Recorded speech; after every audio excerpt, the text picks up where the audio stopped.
నమస్తే friends. Chennai international ఎయిర్‌పోర్ట్‌లో కదులుతున్న విమానం యొక్క ఎమర్జెన్సీ డోర్‌ను ఓపెన్ చేసి ఒక వ్యక్తి దూకడానికైతే ప్రయత్నించాడు. టాపిక్‌లోకెళ్తే చెన్నై ఇంటర్నేషనల్ ఎయిర్‌పోర్ట్‌లో ఒక షాకింగ్ సంఘటన అయితే చోటు చేసుకుంది. షార్జా నుంచి చెన్నైకి వచ్చిన ఎయిర్ అరేబియా విమానంలో ఒక ప్రయాణికుడు ఎమర్జెన్సీ డోర్‌ను తెరిచిన సంఘటన కలకలమైతే రేపింది. ఈ విమానం మొత్తం 231 మంది ప్రయాణికులతో చెన్నై ఎయిర్‌పోర్ట్‌లో ల్యాండ్ అయిన తర్వాత మనకు టెర్మినల్‌కి స్లోగా మూవ్ అవుతుంది గదా! ఆ సమయంలో అతను ఎమర్జెన్సీ డోర్ ఓపెన్ జేసి దూకడానికైతే ప్రయత్నించాడు. వెంటనే పైలట్ స్పందించి విమానాన్ని ఆపి, విమానాశ్రయం యొక్క అధికారులకు సమాచారం అయితే అందించాడు. ఈ సంఘటనపై పైలట్ అధికారికంగా ఫిర్యాదు గూడా నమోదు చేశాడు. ఈ సమాచారం అందుకున్న సీఆర్‌పీఎఫ్ సిబ్బంది, బాంబు స్క్వాడ్, అలాగే సెక్యూరిటీ ఫోర్స్ విమానంలోకి ప్రవేశించి ఆ ప్రయాణికుడిని అక్కడే అదుపులోకి తీసుకోవడం అయితే జరిగింది.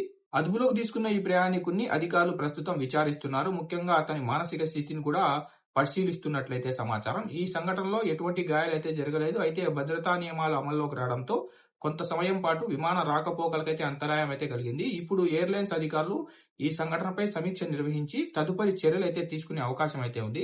ఫ్రెండ్స్, మీకు ఈ వీడియో ఇన్ఫర్మేటివ్ అనిపిస్తే వీడియో లైక్ చేసి వీడియోని మన తెలుగు వాళ్ళందరికీ షేర్ చేయండి.